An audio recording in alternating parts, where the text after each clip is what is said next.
All right, today we're going to be looking at how to actually use our repository system using GitHub. So first thing we're going to do is we're actually going to get a new repo and add it to our project list. So we have right here our quick little sample frame that we put inside our project.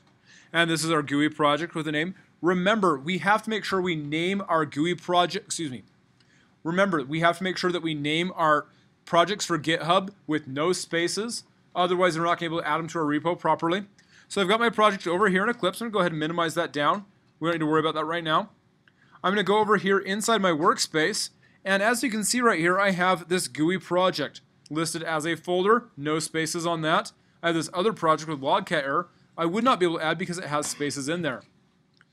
So what we do, we open up our workspace inside my computer, bring it over there, and then we open up our GitHub application. As you can see, I have my repos right here. I'm going to drag my project folder from Explorer into GitHub. Hey, I want to make a new repo. Yes, I do, in fact. And I look over here, and I'm going to create a GUI project as the name. I can give it a more detailed description. And we'll do sample project for video. Because that's all this is. It's just a sample for the video. And I want to push this to the GitHub. If you wanted to pay for your own private account, you can look at that another time. And I'm going to put this in the Cody Henriksen-CTech folder. So that's where it's going to be going to. And I hit create. Now, I've got that created right here. So I've got that GUI project right here. I'm going to go ahead and take a look at my repo settings, making sure I've done it all properly. So I have right now, I have my files to commit, my git attributes, my gitignore, my sampleframe.java. Now, for me, I want to make sure that my gitignore, I have this set properly. And so I look over here in my gitignore, and my gitignore file is, well, that's pretty big. That's not what the gitignore I want to use. So I'm going to go over here, and I want to go to my repo settings. And in this ignored files for gitignore, I want to actually only ignore some of this stuff. The things I really want to ignore specifically, I want to ignore the bin slash. I want to keep my project information, and but my metadata I don't need, because I want to be able to build this as a project again later on and have that information available. So all I really care about in my GitHub is the bin slash.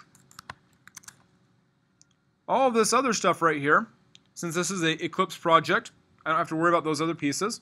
So I can do a scroll down, delete that out, and just leave bin slash as the only value inside there. That'll take all of my binary generated files as well as my .class files, things that I don't need in my project, and I can leave those alone.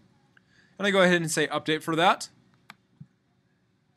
And so now, if I go ahead and look at my files to commit, you can see that I have my sampleframe.java, my class path and my project, as well as my preferences. So I could probably get rid of that settings file if I wanted to, but the one I really want to make sure is I want to keep my project and my class path files, so I can have that there. The next step we have to do is we have to make sure we give a commit message. We have to let us know that we are actually committing this. And so I'm going to say adding to repo. For a first option, that's usually a really great thing. I'm just putting the project in the repo. And because we just started, that means it's automatically they're ready to go. And I'm going to commit that to the master. So adding 6 files to that list. And so it has been committed now. The next step we need to do is publish it. Publishing it puts it so it is on the internet, and I can then get it back from the internet and then use it on my own machine somewhere else. So I've got that published. It's now available to go. The next step we have to do is we want to actually get one of our existing projects from the repo, say for example at home, and put it on our computer at school. So I'm going to go back to Cody Henriksen-CTech over here. And here's my local repo. I only have these projects here locally. But wait, there's more. In Cody Henriksen-CTech in my GitHub server, why look at this. I have lots of projects. And the ones that I already have on there, I have already a local clone of it, but anything I want to bring onto this project and be able to have access to, I can then clone.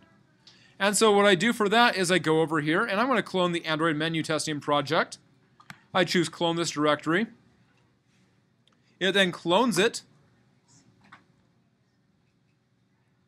and it then brings it to my information. I take a look over here. It's now on my server. Excuse me, it's now on my local machine. It has its component pieces right here. And I can go into my Eclipse, and I can import that project. So I'm going to go right-click over here. I'll go import. And I'm going to choose General, and I'm going to choose an existing project in a workspace. And I'm going to go ahead and I'm just going to browse where that's saved. And that's going to be up here in my Documents folder. Inside my Documents, and then look inside GitHub. And hey, look, there's that project that we just imported in there. And so I'm going to go ahead and choose that folder for GitHub. This allows me to select as many projects as I want to put in. I only want to put in that Android menu testing project, though, because those are the ones we don't need right now. I go ahead and hit Finish. And I now have access to that Android menu project.